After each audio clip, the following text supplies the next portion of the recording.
I follow religion because religion reflects, probes human sentience. And because religion might reflect, just perhaps, transcendental truths. I explore the relationship between art and religion because art might be a novel probe of religion, provide nonverbal clues to religious mysteries. I hear calls for religious harmony, but this can mean two very different things.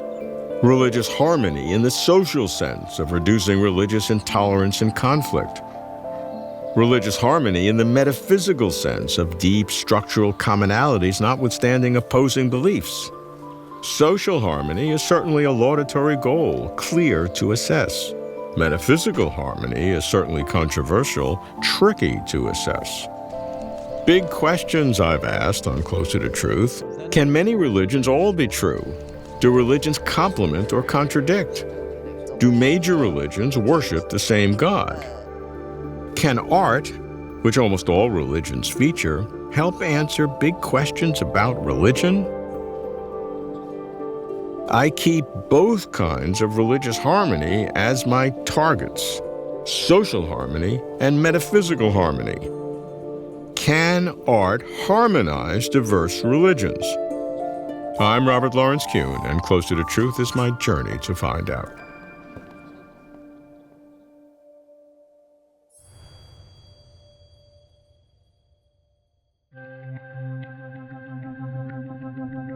Anthropologists tell me that art and religion co-evolved, even that originally art and religion were indistinguishable.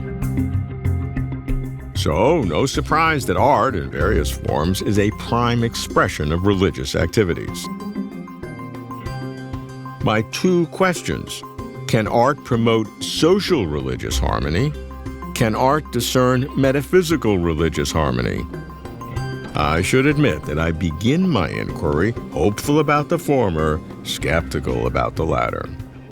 I need to dig deeply, compare and contrast how art works in diverse religions. For a fresh perspective, I begin outside the Western art-religion mainstream. I meet a multicultural philosopher of religion, an expert on Islam and indigenous religions in Africa, particularly with respect to the arts, Oludamini Ogunnaike. Oludamini, what can we say about the role of art in harmonizing religion in several respects? Harmony is a funny word. We don't want them all singing exactly the same tune. That's not harmony. Harmony is when different tunes sort of work together in different ways. What role can art play among diverse religions? I think it can play a central role, one in a more superficial way and then in a deeper way. France has a lot of issues with Islamophobia, for example. French tourists will queue for hours to see works of Islamic art, to see the Alhambra, even to see works of like a Persian Sufi musician or Qawwali performers come to France to perform. Those same people would never want a Muslim living next door to them will pay top dollar to go see, hear Islamic art. So Islamic art is what I call a kind of silent theology. So it's a way of presenting the beauty of the tradition, the beauty of the realities described, perceived by those people in the tradition, in a way that cuts through a lot of the political nonsense that's dividing people today. So that's the more superficial way. The more profound way you see in places like India, so North Indian classical music, Hindustani classical music, is as much a result of Vedic musical theories and practices as it is of Sufi. So Ravi Shankar was very famous. His master was Ustad Alaraka, a Muslim.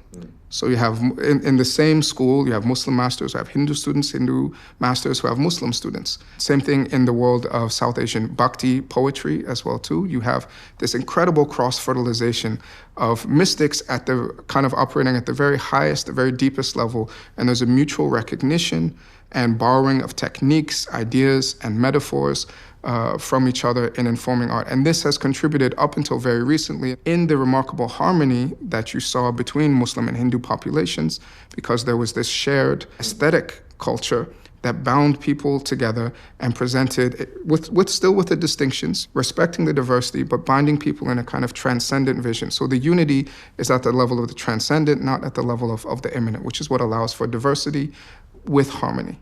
As you view all of that, are there proactive steps that you can take to make people use art to show that the other is not so much the other? I teach an Intro to Islam in Africa class, but I teach it through the arts. So the assignments that students do, they don't write papers. What they have to do is they have to do a work of calligraphy and of geometric design. They have to compose a poem in Sufi style. They have to design a mosque in a contemporary African city.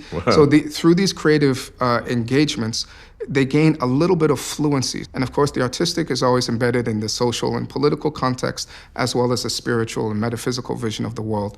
So they learn about those things as well, too. And I do the same thing when I teach Intro to Yoruba religions. If you've ever seen African drum and dance performances, there's this incredible dialogue between the drummer and the dancer. You can't always tell who's leading who, and an incredible sense of polyrhythmic layering, one on top of the other, without any conflict. And this is very characteristic of a lot of African religious traditions, in which, to give the Yoruba case, for example, there are 401 different Orisha traditions that all exist kind of in harmony with each other. You can hear it in the music. So as the big overview, what is your message? Reality is beyond anything that we can kind of encompass within our conceptual descriptions. Reality is reality, and we're a part of reality. We're not apart from reality. And it can take unimaginably diverse forms, each of which can be incredibly beautiful if we take the time to learn how to appreciate it and understand it. What strikes me is the layering of artistic expressions from differing religious traditions. This engenders social harmony, binding the traditions. But to posit metaphysical harmony, unifying belief seems a stretch. Rather, I see psychological harmony, a common structure of human cognition. It happened in Africa, South Asia, Europe. The particulars varied, the principles resonated, that common structure of human cognition. One part of the art-religion nexus is especially sensitive. I should not avoid it. Art in Islam is magnificent. The intricate geometries and calligraphies weaving exquisite symmetries and subtle variations. So why are images in Islam such a controversial and volatile topic? To discuss the image issue, I speak with an expert on Islam and modernity who focuses on art and visual culture in Islamic societies, Jamal Elias. I'd love to think that art can harmonize different religions and different religious communities. And I think of it in two ways. One is the notion of, does it harmonize at a theoretical level? And the other one is, can it harmonize religious communities? And in that sense, I'd like to think that it can. Frequently, art is used, and particularly imagery in religious art has been used as a way of marking difference. So if we look at the history of Christianity, the idea of whether or not one has icons, whether one has religious images, pictures of saints, has been a dividing point within Christianity. So for example, it played out as a major component in the Protestant Reformation. And into modern times, Protestants have distinguished themselves particularly from Catholics, because Catholics had images and Protestants thought they were inappropriate. When you actually see how art works in religion, and particularly visual imagery works in religion, at some level, it's not so much the content and the nature and the medium of the art, but it's the intentionality of art as it's perceived by the producer and more so by the communities. When people look at Muslims, and frequently Muslims see themselves, this notion of how the image plays out is something that people are using to mark difference, not similarity between communities or individuals, etc. In modern times particularly, we frequently hear of incidences of a subsection of the Muslim community becoming very angry over an image of Muhammad. But when you actually look at those cases, it's not really about the image. It's about their perception of the intention behind the image, that the intention is to cause offense, and they take offense. Whereas in another context, they wouldn't react the same way. Is that right? Because that would not be a common perception. The common perception is, even if they thought that the image was done for good purposes, that is an error that should not be done and is blasphemous. There's no word for blasphemy in whatever the equivalent is. In Arabic. So basically, no, it's actually that they take offense. They basically say something has been insulted. Again, it comes back to what is the image for? If the image is a didactic image, it's a teaching image, people are much more comfortable with it. Is it a case where it's okay for a Muslim to use imagery for didactic purposes, but it could be an insult for a non-Muslim to use an imagery of the same kind? We see that played out in many different facets between in and out groups. Exactly. The point is the in and out group, and the point with that ends up being the contestation between various groups to be the representatives. So in that sense, the question of whether or not there's a difference between whether a Muslim does it or a non-Muslim uses Muslims of imagery of Muslims is a very real one. But it's a real one in the sense that it's because someone is policing the issue of authenticity. And it's not really about the image. It's the same thing as if someone said, Muslims believe X, Muslims do Y. Who gets to say that? And even within the Muslim community, it's somewhat simplistic to think that these are not contested issues. All cultural issues are contested between Muslims. And in that sense, art just becomes part of that particular issue, as does religious representation, visual representation. Jamal distinguishes critical issues for art to harmonize diverse religions, highlighted by the complex role of imagery in Islam and Christianity too. In-out group tensions, contested beliefs within religious communities, intense rivalries between religious traditions. Bottom line, the story of religious imagery is a complex one, belying simplistic assumptions. Neither social nor metaphysical harmony here. Rather, a higher-level expression of religious commitment, bred under specific historical cultural conditions. Again, psychological harmony of human cognition. How then to pursue deeper meanings of religious harmony in context of art? I speak with an expert in media and theology who sees culture as inspiring people of faith, Kutter Callaway. Religion and art, evolutionarily speaking, have existed everywhere there are humans. Yep. At the same time, there's no such thing as religion or art. There are these sort of categories are imposed in some ways on these practices and rituals and artifacts that humans make that then we go, oh, there's art and there's religion, right? And so part of the harmony question, I think, if we speak musically, would be akin to saying, you know, how do we harmonize the music of Jimi Hendrix with the music of an Indian sitar performance? You don't. Are these both music? Yes. But they are expressions, indigenous expressions, that I don't think we should harmonize in that sense. Sitar music playing is very performative. It doesn't function on the same, even scale, right, as Western tonal music. And these things literally cannot be harmonized in that sense. If we use that as a metaphor, I'm really encouraged by the way in which art might harmonize religious adherents to understand each other and to actually engage more peacefully with each other. One project a colleague of mine, Roberta King, put together is called Uncommon Voices. And it was bringing Muslim and Christian musicians together to create music as a form of peacemaking and understanding. And something about doing the art, creating the art together first, gave rise to, I think, a willingness, a commitment by the people there to say, what does this look like in terms of our religious beliefs? Can you differentiate then the two kinds of harmony that we're talking about? The one harmony is this mutual territoriality that we both respect. Another kind of harmony is that we try to find the least common denominator. I don't mean least, but it's like a mathematical term that unifies both of us. And so I think the lowest common denominator approach is good to say we need to forge some sort of commonality. But I think that the richness of interreligious dialogue actually comes from identifying some of those points of difference. Now, what I will say is in that interaction, each representative has to enter in sort of good faith.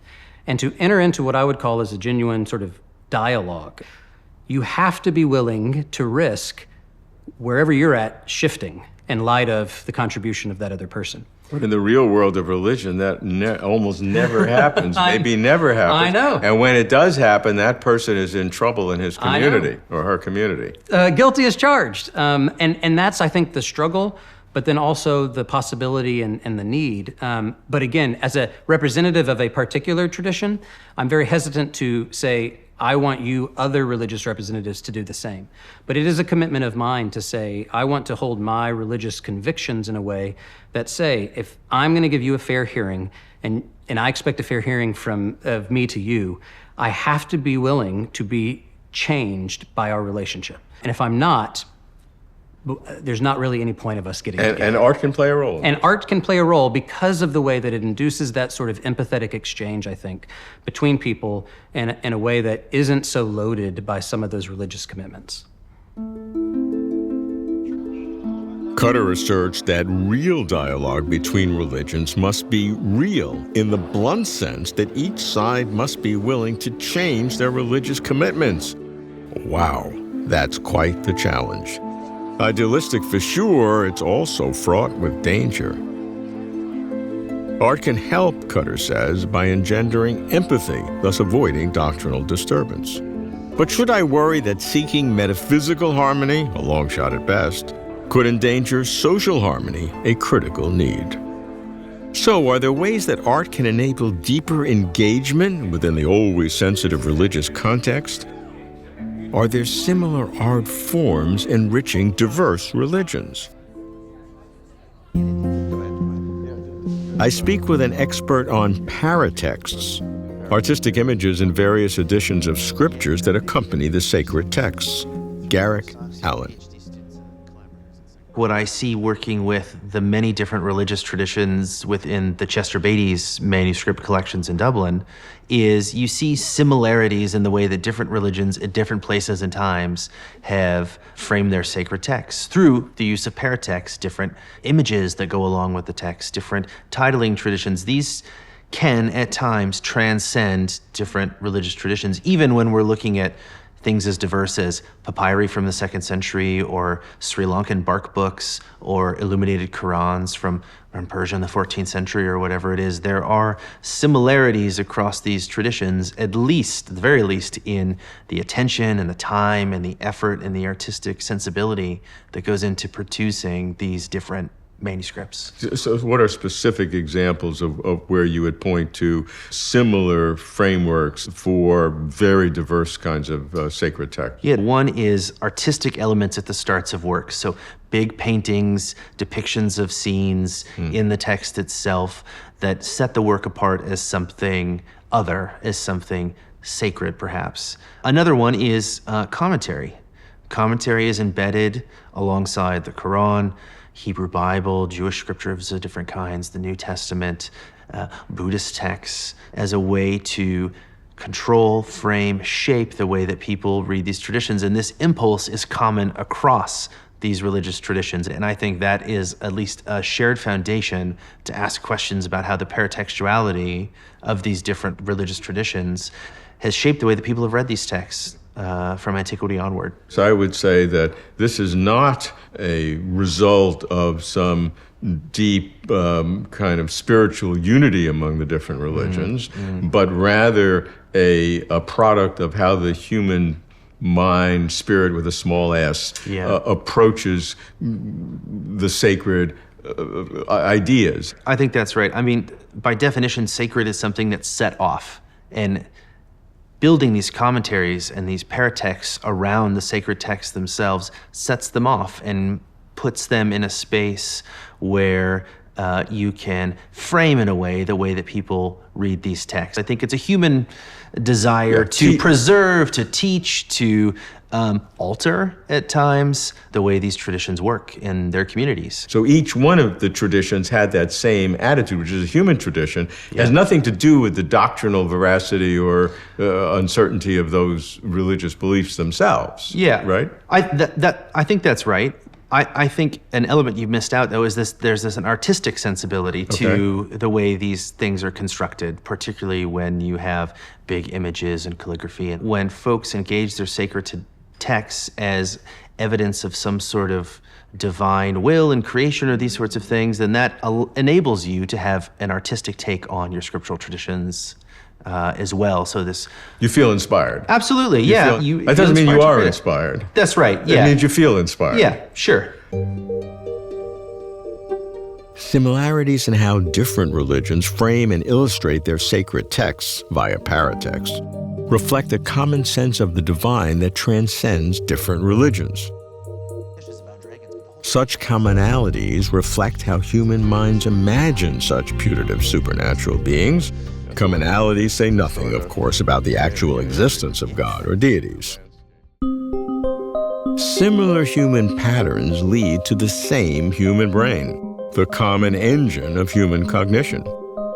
So what is this common engine of human cognition? How does it work? What's going on in the brain?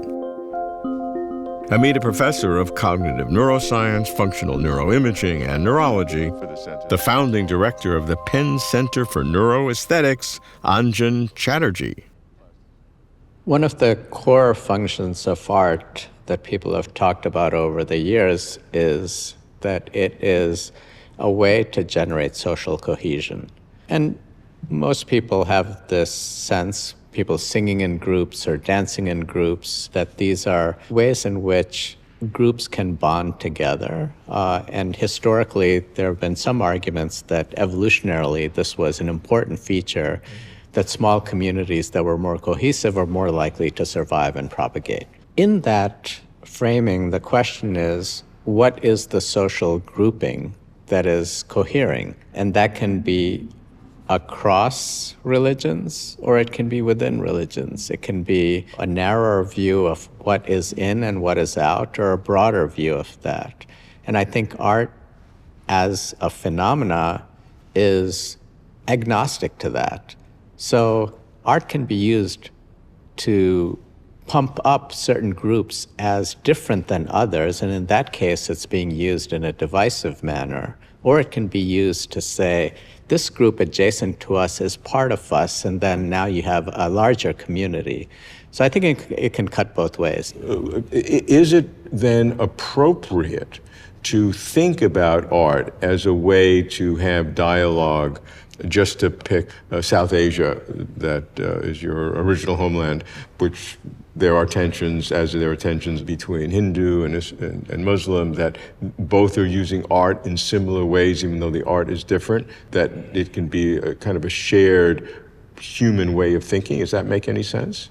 I think it makes sense. Implementing it is not necessarily easy, depending on the political structures in place. You know, when I grew up in India in the 1960s, early 70s, and religious art was everywhere. You know, this secular religious distinction wasn't so prominent, is not so prominent in India, but it could be Muslim art, it could be stuff from the Mughals, it could be Hindu art, it could be temple art, it could be calendars that people hang up everywhere, it could be trucks with religious symbols and art all over.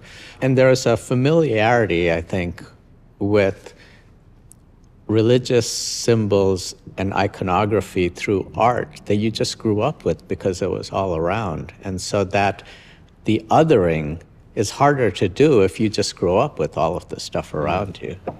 Yeah, I mean, there are similarities across religions, like we see the iconography in India and in Christian Orthodoxy, for example. The images are different, but in one sense they're identical in terms of what they do, and the relationship to their belief system is very similar. The challenge for a scientist is to unearth that surface and get to that wellspring that is common. Can art harmonize diverse religions? I explored two kinds of religious harmony, social harmony and metaphysical harmony. What did I find? Art reflects layerings of religious traditions. Art engenders empathy across religions. Religious imagery and reactions to it probe social as well as religious issues. Common kinds of paratexts in holy writings reflect common ways of contemplating the divine. Artistic commonalities across religions can be explored by neuroscience. Harmony is a funny word.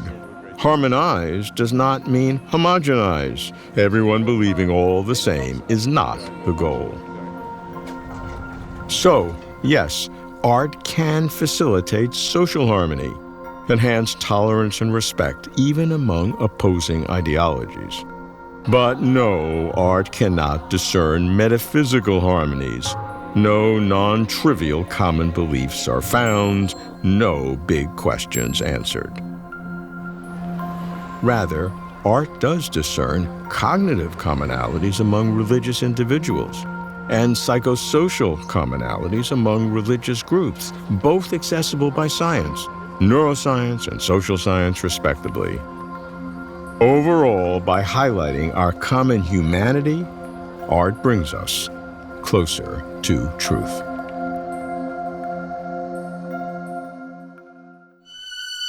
For complete interviews and for further information, please visit closertotruth.com.